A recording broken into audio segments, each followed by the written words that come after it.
नमस्कार दोस्तों, मैं प्रिंस सैनी आपका स्वागत करता हूं हमारे चैनल लर्न एंड ग्रो में। आज हम बात करेंगे हीटिंग इफेक्ट ऑफ करंट के बारे में। जूल्स लॉ भी आप इसको बोलते हैं। Causes of heating effect of current, इसके कारणों के बारे में जानेंगे। और जो हीट प्रोड्यूस होती है इलेक्ट्रिक करंट के द्वारा वो भी हम निकालेंगे, तो उसका भी एक्सप्रेशन डिस्कस करेंगे। तो सबसे पहले बात कर लेते हैं जो हीटिंग इफेक्ट ऑफ करंट है, जिसको हम जूल लॉ भी बोलते हैं। अब इसके अंदर होता क्या है, जब भी आप इलेक्ट्रिक करंट को पास करते हैं थ्रू ए कंडक्टर, आपके पास कोई एक कंडक्टर है और वहां से आप इलेक्ट्रिक करंट को पास करते हैं तो वो गर्म हो जाता है थोड़ी देर बाद, अगर आप नोटिस करते हैं तो ये जो गर्म हो जाता है ये क्यों होता है वही हम जानेंगे। तो इसका मतलब क्या हो रहा है, जो आपने इलेक्ट्रिक करंट पास किया है, यानी कि जो इलेक्ट्रिक एनर्जी है एक तरह से वो कन्वर्ट हो रही है हीट एनर्जी के अंदर, और यही जो है इसी इफेक्ट को हम हीटिंग इफेक्ट ऑफ करंट बोलते हैं या फिर जूल हीटिंग इफेक्ट बोलते हैं। इसको आप ऐसे समझ सकते हैं। मान लीजिए एक कंडक्टर है, आपने लिया और इसके अंदर से आई करंट को पास किया टी टाइम के लिए। मान लीजिए टी टाइम के लिए आपने आई करंट को पास किया और जिसका रेजिस्टेंस है इस कंडक्टर का आर मान लेते हैं। तो यहाँ पर जो हीट प्रोड्यूस होगी वो किसके बराबर होगी, तो यहाँ पर ये फॉर्मूला आ जाता है H = I²RT। ये वाला फॉर्मूला हम लेते हैं। ये जो फॉर्मूला है ये जूल्स लॉ ऑफ हीटिंग बोल सकते हैं। इस इक्वेशन के थ्रू जो है आप निकालते हैं। तो यहाँ पर जो हीट प्रोड्यूस हुई वो कितनी होगी, जब एक करंट को आप एक कंडक्टर से पास करेंगे जिसका रेजिस्टेंस R हो टाइम t के लिए। तो ये हम समझ गए कि ये जूल्स लॉ ऑफ हीटिंग होता है और हमने देखा हीटिंग इफेक्ट ऑफ करंट होता क्या है। बात कर लेते हैं जो कॉजेज हैं हीटिंग इफेक्ट ऑफ करंट के, वो क्या हैं। तो यहाँ पर हम एक कंडक्टर ले लेते हैं और इस कंडक्टर के दोनों एंड्स पे हम पोटेंशियल डिफरेंस को अप्लाई कर देते हैं। जैसे ये पॉजिटिव टर्मिनल है बैटरी का तो इस तरफ पॉजिटिव एंड हो गया, ये नेगेटिव टर्मिनल है इस तरफ नेगेटिव ले लेते हैं। अब जो इलेक्ट्रॉन्स होते हैं, अब देखिए कंडक्टर के अंदर फ्री इलेक्ट्रॉन होते हैं जो कि मूव करते हैं, जो मूव करेंगे तो करंट पैदा होगा। तो यहाँ पर जो इलेक्ट्रॉन्स हैं, फ्री इलेक्ट्रॉन्स हैं, तो ये किस तरफ जाएंगे, ये हमारे पॉजिटिव एंड की तरफ जाएंगे। अब हमने इसका पाथ ऐसे क्यों दिखाया है, क्योंकि जब इलेक्ट्रॉन मूव करते हैं नेगेटिव एंड से पॉजिटिव एंड के थ्रू तरफ, तो यहाँ पर काफी सारे कोलिजन होते हैं। कोलिजन किसके साथ होते हैं, जो कंडक्टर के खुद के एटम और आयन होते हैं उनके साथ।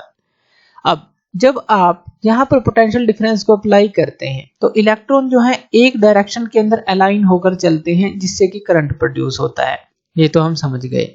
अब कोलिजन के कारण से क्या होता है, जो एटम और आयन हैं कंडक्टर के खुद के, उनका भी जो एवरेज टेम्परेचर है अगर हम उसकी बात करें वो भी जो है इंक्रीज होना स्टार्ट कर देता है। क्यों, क्योंकि जब ये कोलिजन होते हैं फ्री इलेक्ट्रॉन्स के कंडक्टर के एटम और आयन के साथ कोलिजन होते हैं तो उनकी भी एवरेज काइनेटिक एनर्जी जो है वाइब्रेशन की बढ़ जाती है, तो जिससे कि जो टेम्परेचर है कंडक्टर का वो राइज हो जाता है।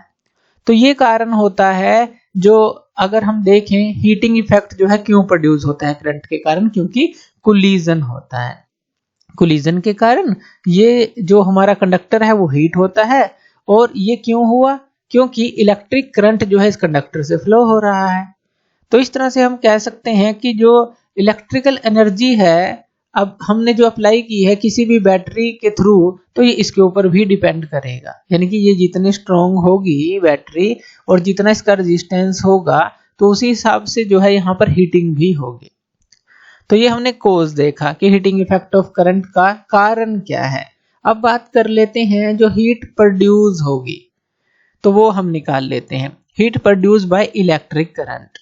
तो इसके लिए हम यहाँ पर एक सर्किट ले लेते हैं और इस सर्किट में हमने एक बैटरी को लगाया है, एक सेल को कह लीजिए। अब ये पॉजिटिव टर्मिनल है तो जो करंट है इस तरफ फ्लो करेगा इस तरह से, और यहाँ पर एक बीच में रेजिस्टेंस भी लगाया गया है जिसका रेजिस्टेंस हम R ले लेते हैं, कैपिटल R। तो करंट जो है इस तरह से फ्लो करेगा और इस तरह से आएगा, पॉजिटिव से चलेगा इस तरह से नेगेटिव टर्मिनल की तरफ आएगा। अब यहाँ पर हम मान लेते हैं कि जो V है ये पोटेंशियल डिफरेंस हमने अप्लाई किया है, ये वोल्ट के अंदर है ये, जो कि यहाँ पर हम दो एंड ले लेते हैं, एक एंड A ले लेते हैं और एक एंड B ले लेते हैं। इन दोनों के बीच में एक रजिस्टर भी है। तो हमने पोटेंशियल जो अप्लाई किया है, जो पोटेंशियल डिफरेंस अप्लाई किया है वोल्ट के अंदर इन दोनों एंड्स के अक्रॉस, तो वो हमारा हो गया V। तो ये ध्यान देना है। आई क्या है, ये करंट है एम्पियर के अंदर जो इस ए बी आर्म से बहेगा, इस ए बी आर्म से फ्लो करेगा, ऐसा कह लीजिए। टी वो टाइम है सेकंड के अंदर जिसके जो हमने टाइम लिया है कि जो करंट है कितने समय के लिए यहाँ पर फ्लो कर रहा है। अब देखिए अगर हम टोटल चार्ज की वैल्यू को निकालें इस ए बी आर्म से जो फ्लो कर रहा है इन टाइम टी में, तो वो क्या होगा, उसका formula Q equal to I into T, यानी कि जो चार्ज होता है वो करंट इंटू टाइम के बराबर होता है। जो टोटल अगर हम चार्ज फ्लो निकालें इस आर्म के अंदर तो क्या वो आ गया आई इंटू टी। अब देखिए अगर हम पोटेंशियल डिफरेंस की बात करते हैं वो होता क्या है, वो एक तरह का वर्क डन होता है कि जब हम एक यूनिट चार्ज को ए से बी तक लेकर आते हैं, जैसे यहाँ से ए से बी तक हम किसी यूनिट चार्ज को लेकर आए, वही तो होता है पोटेंशियल डिफरेंस, पहले हमने पढ़ी थी इसकी जो डेफिनेशन है, तो उसको हम बी ले रहे हैं यहाँ पर।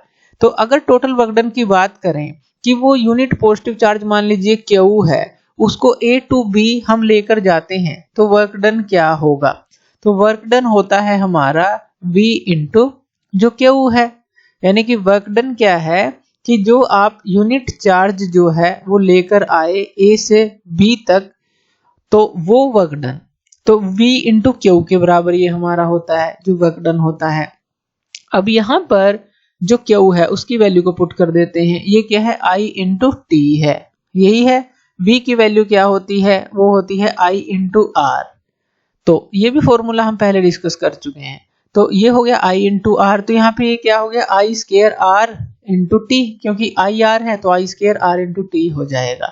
अब ये हमारा जो फॉर्मूला है ये है क्या, अब ये जो वर्क डन हमने निकाला है ये वर्क डन क्या है, ये इलेक्ट्रिक वर्क डन है, और ये जो इलेक्ट्रिक वर्क डन है यही हमारा हीट की तरह जो है अपीयर होता है, यानी कि जो अमाउंट ऑफ हीट प्रोड्यूस है वो आपका किसके बराबर होगा, वर्क डन के बराबर।